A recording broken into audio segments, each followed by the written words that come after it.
अस्सलाम वालेकुम। मैं हूं फ़हीम खान और नेशनल सेविंग की अपडेट, प्राइवेट बैंकों की अपडेट के साथ आप लोगों की खिदमत में हाजिर हूं। रिक्वेस्ट आप लोग से यही है, अगर आप हमारे चैनल पे नए हैं तो चैनल को सब्सक्राइब कर दें, वीडियो को लाइक कर दें, वीडियो को शेयर कर दें, बेल आइकन को प्रेस कर दें ताकि डेली बेसिस पे जो हम आप लोग के लिए वीडियोस बना रहे हैं, चाहे वो नेशनल सेविंग से रिलेटेड हो या फिर प्राइवेट बैंकों से रिलेटेड हो, वीडियो फर्स्ट ऑफ ऑल आप लोगों को मिले और आप लोग ज़्यादा से ज़्यादा फ़ायदा हासिल कर सकें। जनाब, आज की जो हमारी वीडियो है वो बेसिकली नेशनल सेविंग की स्कीम है, सर्वा इस्लामिक सेविंग अकाउंट। सर्वा इस्लामिक सेविंग अकाउंट से रिलेटेड बहुत सारे सवालात हैं आप लोगों के, हम लोगों से, और उसी में से चंद सवालात के जवाब है। ठीक है। अच्छा, कल परसों हमने 2 दिन में 2 या 3 वीडियोस अपलोड की जिसमें हमने आप लोगों को कंफर्म किया था कि जनाब नेशनल सेविंग की स्कीमों का प्रॉफिट रेट गिरने वाला है। ठीक है। और आज है संडे और कल यानी कि मंडे को जो है वो एमपीसी की मीटिंग है, मतलब एमपीसी मॉनिटरिंग पॉलिसी की कमेटी जो है उसकी मीटिंग है और उसमें डिसाइड होगा कि मॉनिटरिंग पॉलिसी के मुताबिक जो अब नया इंटरेस्ट रेट है वो क्या होगा। बहुत ज़्यादा मैक्सिमम चांसेस हैं कि इंटरेस्ट रेट जो है, जो अभी पिछले 8-9 महीने से 22% पे कायम है, वो कम हो जाए या उसी रेट पे रहे, लेकिन मैक्सिमम चांसेस है वो कम हो। मतलब कम कितना हो, 1% तक कम हो, मतलब 1 से 2, मतलब अभी करंटली 22% है, तो 22 और 21 के दरमियान में कुछ हो सकता है। मतलब 21% भी हो सकता है, 21.5% भी हो सकता है, 21.25% भी हो सकता है, 21.75% भी हो सकता है। मतलब 21 से 20% के 21 से 22% के दरमियान की न्यूज़ है कि ये हो, क्योंकि असल में हमारे लिहाज से जो सिचुएशन है वो यही कि जो इंटरेस्ट रेट है उसको तो 20% से भी कम होना चाहिए और उसको बैक होना चाहिए, मतलब वापस जो है वो 10-11 8-9 10-11% पे जाना चाहिए वापस। ठीक है। लेकिन ऐसा नहीं होगा, क्योंकि ऐसा इस वजह से नहीं होगा कि बीच में आईएमएफ खड़ा है। आईएमएफ इस बात पर एग्री नहीं है कि जो है वो इंटरेस्ट रेट कम हो। बहरहाल मुल्क के मईशत को देखते हुए जो भी मौजूदा मिनिस्टर है, फाइनेंस मिनिस्टर, उन्होंने डिसाइड किया है कि जनाब इंटरेस्ट रेट है जो वो कम होगा। अच्छा, इंटरेस्ट रेट पे जो इतनी लंबी गुफ्तगू करने का मेन मकसद ये होता है जनाब, इंटरेस्ट रेट को आपको अच्छी तरह पता होना चाहिए कि जब भी इंटरेस्ट रेट बढ़ता है तो नेशनल सेविंग का प्रॉफिट और प्राइवेट बैंकों का प्रॉफिट रेट बढ़ता है, ये डायरेक्टली एक दूसरे के प्रोपोर्शनल होते हैं। ठीक है। इसी तरह जब इंटरेस्ट रेट कम होता है तो जनाब सेम यही है कि जब इंटरेस्ट रेट कम होता है तो प्राइवेट बैंक का प्रॉफिट रेट और नेशनल सेविंग का प्रॉफिट रेट भी कम होता है, ये डायरेक्ट प्रोपोर्शनल होता है एक दूसरे के। ठीक है। अब सवाल ये पैदा होता है कि अगर ऐसा होता है, कल की मीटिंग में ये डिसाइड हो कि जो इंटरेस्ट रेट है वो 22% पे ही कायम रहेगा, तो क्या फिर भी नेशनल सेविंग की स्कीमों का प्रॉफिट रेट कम होगा? ये एक अच्छा सवाल है। ठीक है। जी जनाब, बिल्कुल ऐसा ही। जो हमारे पास ऑफिशियल्स ने, नेशनल सेविंग के ऑफिशियल्स ने कंफर्म किया है वो यही न्यूज़ है कि जनाब अगर कुछ भी हो, मतलब ये कि अगर कायम भी रहता है इंटरेस्ट रेट 22% पर, तब भी नेशनल सेविंग की स्कीमों का प्रॉफिट रेट कम होगा। ठीक है। एक तो ये बात होगी। दूसरी बात है कि आप लोग जो सवाल करें, भाई जब कायम रहेगा 22% इंटरेस्ट रेट कायम रहेगा तो फिर क्यों नेशनल सेविंग की स्कीमों का प्रॉफिट रेट कम होगा? तो भाई ये पिछले महीने भी तो 22% ही था, फिर क्यों नेशनल सेविंग की तमाम स्कीमों का प्रॉफिट रेट कम हुआ? उसके पिछले महीने में 22% था, उस वक्त भी नेशनल सेविंग की स्कीमों का प्रॉफिट रेट कम हुआ। ठीक है। उससे पहले चले दिसंबर पे, तो दिसंबर में भी इंटरेस्ट रेट उस वक्त भी 22% पे था और दिसंबर में भी तकरीबन 60-70% जो है वो नेशनल सेविंग की स्कीमों का प्रॉफिट रेट कम हुआ था। ठीक है। तो ये कहना तो फजूल है कि जनाब 22% पे कायम रहेगा तो फिर कैसे पॉसिबल है कि नेशनल सेविंग की स्कीमों का प्रॉफिट रेट कम होगा। ठीक है। तो ये तो कन्फर्म है कि नेशनल सेविंग की स्कीमों का प्रॉफिट रेट कम होना है। अच्छा, बात कर ले जनाब कि वो कौन सी स्कीमें हैं जिनका प्रॉफिट रेट कम होना है। तो अगर इस्लामिक की बात की जाए तो इस्लामिक की कौन सी प्रोडक्ट है जिनका प्रॉफिट रेट कम होगा नेशनल सेविंग का? तो इस्लामिक में 2 प्रोडक्ट आती है। एक आते हैं सर्वा इस्लामिक टर्म अकाउंट, जो कि फिक्स डिपॉजिट है, 1 साल के लिए अलहदा उसमें टर्म्स एंड कंडीशन है, 3 साल वाले के लिए अलहदा टर्म्स एंड कंडीशन है और 5 साल वाले के लिए अलहदा टर्म्स एंड कंडीशन है। तो इन तीनों प्रोडक्ट मतलब सर्वा इस्लामिक टर्म अकाउंट 1 साल, 3 साल, 5 साल, इन पे प्रॉफिट रेट कम होना है। और इसके अलावा सर्वा इस्लामिक सेविंग अकाउंट सीसा, जिसके लिए आज बेसिकली ये वीडियो है, तो सीसा का भी प्रॉफिट रेट कम होगा। ठीक है। और अगर बात कर ली जाए ना कन्वेंशनल प्रोडक्ट्स की, तो कन्वेंशनल प्रोडक्ट में आता है Behbood saving certificate, defence saving certificate, special saving certificate, regular income certificate. ठीक है। और सेविंग अकाउंट। ठीक है। तो जनाब ये तो मेरे ख्याल से सारे प्रोडक्ट हो गए उसके, क्योंकि इस बहबूद के अंदर पेंशन बेनिफिट अकाउंट भी आता है, शौदा फैमिली वेलफेयर अकाउंट भी आता है, ठीक है। तो तकरीबन आई थिंक जहाँ तक मैं देख रहा हूँ 100% प्रोडक्ट है नेशनल सेविंग की जिनका प्रॉफिट रेट कम होने जा रहा है, ठीक है। ये जो ऑफिशियल्स ने हमें कंफर्म किया। अच्छा, आपके सवालात बड़े इंटरेस्टिंग है, आपके सवालात की तरफ आया था जनाब। पहला सवाल है कि आप रूमर्स फैला रहे हो, ठीक है, ठीक है, हम रूमर्स फैला रहे हैं, इसकी हम अभी कंफर्मेशन देते हैं आपको, ठीक है। अच्छा, रूमर्स क्यों फैला रहे हैं वो बताते हैं कि आप रूमर्स फैला रहे हैं। ये तो पॉसिबल है कि सीसा का प्रॉफिट रेट, मतलब सर्विस इस्लामिक सेविंग अकाउंट का प्रॉफिट रेट कम हो जाए, लेकिन जिन लोगों ने पहले से सीसा लिया हुआ है इनका इंटरेस्ट रेट कम नहीं होगा, वो 20.50% के हिसाब से ही प्रॉफिट मिलता रहेगा, ठीक है, क्योंकि उन्होंने पहले से लिया, मतलब सर्विस इस्लामिक सेविंग अकाउंट में जिन्होंने पहले से इन्वेस्टमेंट की हुई है उनको 20.50% के हिसाब से प्रॉफिट मिलता रहेगा।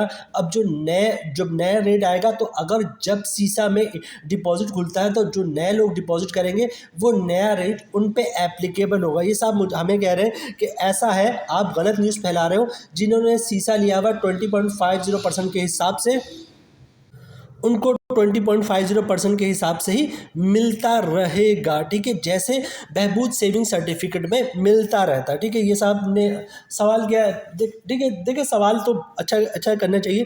और इन्होंने कंपेयर किया सर्विस इस्लामिक सेविंग अकाउंट को बहबूद सेविंग सर्टिफिकेट से, ठीक है। इनका ये कहना है कि बहबूद सेविंग सर्टिफिकेट जिस दफ़ा एक दफ़ा प्रॉफिट बढ़ जाता है, उसके बाद जिन लोगों ने लिया हुआ होता है उनको बढ़ के ही मिल रहा होता है। फिर जब बहबूद का प्रॉफिट रेट कम होता है तो जो नए इन्वेस्टर हैं उनको प्रॉफिट कम करके मिलता है। हम तो चूँकि पुराने इन्वेस्टर हैं तो हमें सर्विस इस्लामिक सेविंग अकाउंट में 20.50% के हिसाब से प्रॉफिट मिलता रहेगा जब तक हमने रखा हुआ है, ठीक है। और जब इसका प्रॉफिट रेट चेंज हो रहा है तो जब इसमें इन्वेस्टमेंट खुलेगी, जो नए लोग इन्वेस्ट करेंगे, तो जो भी प्रॉफिट रेट होगा, कम हो ज़्यादा हो, उनको इस हिसाब से मिलता रहेगा। तो जनाब हमारा तो 20.50% के हिसाब से मिलता रहेगा। और उन्होंने कहा कि जैसे बहबूद मिलता रहता है। देखिए मेरी बात याद रखिएगा, बहबूद क्या है, बहबूद बेसिकली TDR है, टर्म डिपॉजिट सर्टिफिकेट है। बहबूद को आप सर्विस इस्लामिक सेविंग अकाउंट से कंपेयर नहीं कर सकते। जो बहबूद है वो TDR है, वो फिक्स डिपॉजिट है, मतलब आप डिपॉजिट करते हैं बहबूद में 10 साल के लिए, ठीक है। और सर्विस इस्लामिक सेविंग अकाउंट में आप फिक्स डिपॉजिट नहीं करते, आज पैसे जमा करवाते हैं, कल निकाल लेते हैं, परसों जमा करवाते हैं, अगले दिन फिर निकालवा लेते हैं, ठीक है। तो जो बहबूद है वो बेसिकली फिक्स डिपॉजिट है, उसका एक मखसूस टेनर है, ठीक है। आप 10 साल के लिए उसको रखते हैं, जैसे ही 10 साल कंप्लीट होता है बहबूद आपका जो भी पैसे वो मैच्योर्ड हो जाते हैं और प्रॉफिट आपको जो है वो मंथली बेसिस पे मिलता रहता है, ठीक है। तो और सीसा में क्या होता है, सीसा में आपकी मैच्योरिटी कोई होती नहीं, आपका फिक्स डिपॉजिट नहीं होता। बहबूद में क्या होता है, आपने एक दफ़ा पैसे जमा करवा दी, 10 साल तक आप उसको निकाल नहीं सकते। अगर आप निकलवाते हैं तो आपको अपना सर्टिफिकेट इन कैश करवाना पड़ता है, सर्टिफिकेट कैंसिल करवाना पड़ता है, ठीक है। उस पर चार्जेस भी लगते हैं अगर 4 साल से पहले आपने निकलवाया है तो, ठीक है। तो TDR में ऐसे होता है, TDR जो होता है वो फिक्स डिपॉजिट होता है, उसका रेट फिक्स होता है जितने अरसे के लिए जो आपने बुक करवाया था।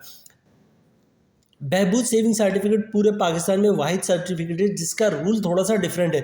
उसका रूल क्यों डिफरेंट है, आपने फॉर एग्जाम्पल बहबूद में बुकिंग करवाई, 1000 रुपये प्रॉफिट, मंथली प्रॉफिट आपको 1000 रुपये के हिसाब से मिलेगा। 2 महीने बाद क्या होता है, बहबूद का प्रॉफिट जो है वो इंक्रीज़ हो जाता है, ठीक है। इंक्रीज़ होने से मतलब ये कि 1000 रुपये से बढ़ के 1300 रुपये हो गया। तो बहबूद में ये होता है, अच्छा पहले के बता दूं मैं आप लोगों को, पहले क्या होता था, ऐसा हुआ क्यों। पहले ये होता था कि बहबूद का जब भी प्रॉफिट रेट बढ़ता था, लोग क्या करते थे, अपना सर्टिफिकेट लेके पहुंच जाते थे नेशनल सेविंग और कहते थे मेरा पुराना बहबूद कैंसिल करो, मुझे पैसे दो और मेरा नया बहबूद सेविंग सर्टिफिकेट बुक करो, मुझे ज़्यादा प्रॉफिट चाहिए, ठीक है। 1000 रुपये था, 1300 हो गया। बहबूद सेविंग सर्टिफिकेट का नेशनल सेविंग एक रश लग जाता था कि हमारा पुराना सर्टिफिकेट कैंसिल करो, ये जो नया रेट आया है ज़्यादा करके इसमें बुक करो। तो इसके बाद जरदारी साहब के दौर में जो जरदारी साहब ने ये किया था कि बहबूद में ये कंडीशन लगा दी थी कि जब भी बहबूद का सेविंग रेट बढ़ेगा तो जितने लोगों ने भी बहबूद में इन्वेस्टमेंट की हुई उनका प्रॉफिट ऑटोमेटिक बढ़ जाएगा, उनको ब्रांच आके कैंसिल करवाने की ज़रूरत नहीं कि कैंसिल करो, मेरा दोबारा से रीबुक करो ताकि मुझे ज़्यादा प्रॉफिट मिले, वो ऑटोमेटिक ज़्यादा प्रॉफिट में शिफ्ट हो जाएगा। और अगर प्रॉफिट रेट कम होता है तो आपका प्रॉफिट रेट कम नहीं होगा क्योंकि आपका ऑलरेडी बढ़ के उसमें कैप लग चुका, अपर कैप लग चुका, तो आपका कम नहीं होगा, ठीक है। तो ये बहबूद का एक रूल है जो पूरे पाकिस्तान में बिल्कुल एक एक एंटी कह सकते हैं, बिल्कुल एक अलग ही रूल है। मकसद प्राइवेट बैंक जो है वो जो आपको TDR बुक करती है उसमें ऐसा कोई पॉलिसी नहीं है, ठीक है, कि किसी का प्रॉफिट रेट अगर बढ़ रहा है तो वो ऑटोमेटिक बढ़ेगा, सिर्फ बहबूद में ऐसा होता है। तो ये बहबूद की सिचुएशन को आप सर्व इस्लामिक सेविंग अकाउंट से कंपेयर नहीं कर सकते।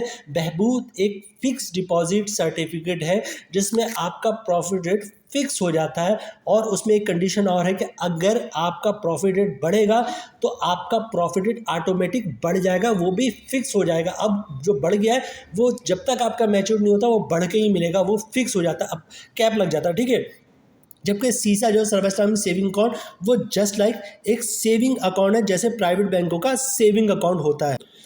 प्राइवेट बैंकों में क्या होता है जनाब, आज आप जाएं अब सेविंग अकाउंट में पैसे रख दें, ठीक है, अभी प्रॉफिट रेट सपोज कर लेते 15% चल रहा है, ठीक है, एक महीने बाद क्या होता है प्रॉफिट रेट बढ़ जाता है 17%, तो आपको बढ़ के मिलना शुरू होता है 17% के हिसाब से। कोई भी प्राइवेट बैंक हो उसमें जब भी सेविंग अकाउंट का प्रॉफिट रेट बढ़ता है आपको बढ़ के मिलना शुरू हो जाता है। उसके बाद क्या होता है, प्राइवेट अचानक अनाउंस करते हैं कि प्रॉफिट रेट अब कम हो गया है, सेविंग अकाउंट तो 13% हो गया, तो आपको जैसे ही अनाउंस होता है कि 13%, उसके बाद 13% के हिसाब से आपको प्रॉफिट मिलना शुरू हो जाता है। उसके बाद 2 महीने बाद अनाउंस होता है 10% हो गया, तो आपका सेविंग अकाउंट का प्रॉफिट जो 10% के हिसाब से मिलना शुरू हो जाता है। यहाँ पे सीसा की भी यही सिचुएशन है। सीसा जस्ट लाइक एक सेविंग अकाउंट है, ठीक है, जब जब सीसा का प्रॉफिट बढ़ेगा उसी जैसी सर्कुलर इशू होगा उसी दिन से आपको प्रॉफिट बढ़कर मिलना शुरू हो जाएगा, क्योंकि सीसा में जो होता है वो जो प्रॉफिट आपको डेली बेसिस पे कैलकुलेट हो रहा था, मतलब अकाउंट का जो डेली बेसिस का बैलेंस होता है उस पर प्रॉफिट कैलकुलेट होता है और हर महीने के आखिर में आपको मिल जाता है, मतलब नया महीना शुरू होता है उसकी पहली तारीख को आपके अकाउंट में प्रॉफिट आ जाता है, ठीक है। इसी तरह जैसे ही प्रॉफिट कम होगा सीसा का, फॉर एग्जांपल अभी 20.50% सपोज कर लेते हैं, अल्लाह ना करे ऐसा हो कि 18% पे आ जाए, 17% पे आ जाए, तो आपको उसी दिन से, जिस दिन सर्कुलर इशू हुआ, सर्कुलर पे लिखा था आज से एप्लीकेबल है, तो उसी दिन से आपका जो प्रॉफिट रेट है वो 17% या 18% या जो भी सर्कुलर में इशू उस हिसाब से मिलना शुरू हो जाता है। और एक महीने के बाद जब आप देखेंगे आपका प्रॉफिट आएगा तो फिर 17-18 जो भी गवर्नमेंट ने डिसाइड किया होगा उस हिसाब से आपका प्रॉफिट मिलता रहेगा। तो सर्व इस्लामिक सेविंग अकाउंट को बहबूद से बिल्कुल कंपेयर ना करें। गालिब साहब का एक शेर है जो मुझे याद आया है यहाँ पर, वो मैं आपको सुनाता। गालिब साहब का बड़ा ही मशहूर शेर है, हमको मालूम है जन्नत की हकीकत लेकिन दिल को बहलाने का गालिब ये ख्याल अच्छा है। दिल को बहलाने के लिए तो ख्याल अच्छा है कि हम तो पुराने इन्वेस्टर हैं कि सीसा के, कि हमें तो 20.50% के हिसाब से प्रॉफिट मिलता रहेगा, हमने पुराने स्टूडेंट ओल्ड इन्वेस्टर, हमने पुरानी इन्वेस्टमेंट की है। तो दिल को बहलाने के गालिब ये ख्याल अच्छा है, लेकिन हकीकत में ऐसा नहीं है। खुदा न खास्ता अगर सीसा का प्रॉफिट रेट गिरता है तो आपको प्रॉफिट गिर के ही मिलेगा, जो भी गवर्नमेंट ऑफ पाकिस्तान डिसाइड करेगा सीसा का वही मिलेगा। ऐसा नहीं होगा कि जनाब आपने 20.50% के हिसाब से बुक करवा लिया है तो जो रूल बहबूद का है वही अप्लाई हो जाएगा, ठीक है। उम्मीद है बड़े अच्छे से हमने कोशिश की आप लोग के आस्था जो मुख्तलिफ सवाल हैं, जब 50 किस्म के मुख्तलिफ सवाल हैं उसके जवाब देने से पहले एक वीडियो में हमने सारी चीज़ों को एक साथ समराइज़ करने की कोशिश की, एक्सप्लेन करने की कोशिश की। उम्मीद है वीडियो आप लोगों को पसंद आई होगी। रिक्वेस्ट आप लोग से यही है, अगर आप हमारे चैनल पर नए हैं तो चैनल को सब्सक्राइब कर दें, वीडियो को लाइक कर दें, वीडियो को शेयर कर दें, बेल आइकन को प्रेस कर दें, ताकि डेली बेसिस पे जो हम आप लोग के लिए वीडियोज़ बना रहे हैं, चाहे वो नेशनल सेविंग से रिलेटेड हो या प्राइवेट बैंकों से रिलेटेड हो, वीडियो फर्स्ट ऑफ ऑल आप लोग मिले, आप लोग ज़्यादा से ज़्यादा फ़ायदा हासिल कर सकें। मिलते हैं नेक्स्ट वीडियो में इंशाल्लाह, तब तक के लिए अल्लाह हाफिज़।